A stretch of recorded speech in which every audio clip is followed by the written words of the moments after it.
T twenty বিশ্বকাপের বাকি আর মাত্র ১৯ দিন। এর মধ্যে ১৭টি দলই স্কোয়াড ঘোষণা করে ফেলেছে। তবে এখনও দল ঘোষণা করতে পারেনি বাংলাদেশ ক্রিকেট বোর্ড। অবশেষে দল ঘোষণার দিনক্ষণ চূড়ান্ত করেছে টাইগার টিম ম্যানেজমেন্ট। মঙ্গলবার দুপুর 12:30টায় আনুষ্ঠানিকভাবে ঘোষণা হবে বাংলাদেশের বিশ্বকাপ স্কোয়াড।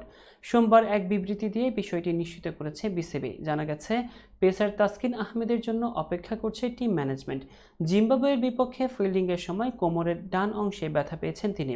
সেই ডান পাঁজরের আশপাশের একটা নরম হাড়ে খানিকটা আঁচড় লেগেছে, সেটাই তাকে ভোগাচ্ছে। এদিকে তাসকিনের এমআরআই রিপোর্ট পেলেই বিশ্বের বিভিন্ন দেশের বড় বড় অর্থোপেডিক বিশেষজ্ঞদের মতামত নেবে বিসিবি। চিকিৎসকদের পরামর্শ অনুযায়ী সিদ্ধান্ত নেওয়া হবে বলে জানা গেছে।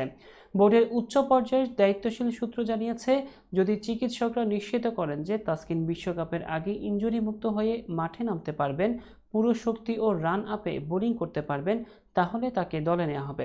সেক্ষেত্রে স্ট্যান্ড বাই হিসেবে এক বা একাধিক পেসার নিয়ে যাওয়া হবে যুক্তরাষ্ট্রে। যদি চিকিৎসকরা জানান না, তাহলে তাসকিনের পক্ষে বিশ্বকাপের আগে আর বল হাতে মাঠে নামা সম্ভব হবে না। তাহলে তাকে বাদ দিয়েই স্কোয়াড ঘোষণা করা হবে।